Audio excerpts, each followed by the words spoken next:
శ్రీమద్భగవద్గీత. ఓం శ్రీకృష్ణ పరమాత్మనే నమః. 6వ అధ్యాయం ధ్యాన యోగంలోని 29వ శ్లోకం. శ్రీ భగవాన్ ఉవాచ సర్వభూతస్థమాత్మానం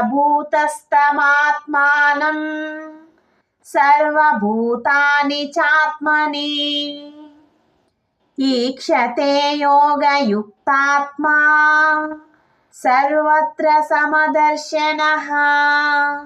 భావం: సర్వవ్యాప్తమైన అనంత చైతన్యమునందు ఏకీభావ స్థితి రూపయోగయుక్తమైన ఆత్మ గలవాడును, అంతటను అన్నింటినీ సమభావంతో చూచువాడును అగు యోగి తన ఆత్మను సర్వప్రాణులయందు స్థితమై ఉన్నట్లుగాను ప్రాణులన్నిటినీ తన ఆత్మయందు కల్పితములుగా భావించును.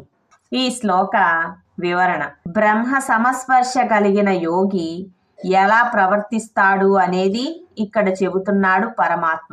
ఈ శ్లోకంలో యోగయుక్తాత్మ అని వాడారు.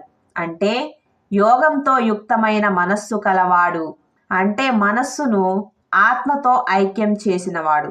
అటువంటి వాడు ఎలా ఉంటాడు అంటే అతడు సకల జీవరాశులలో పరమాత్మను దర్శిస్తాడు, అందరినీ సమానంగా చూస్తాడు, భేద బుద్ధి అనేది ఉండదు అని శ్రీకృష్ణ పరమాత్మ అర్జునుడితో పలికెను.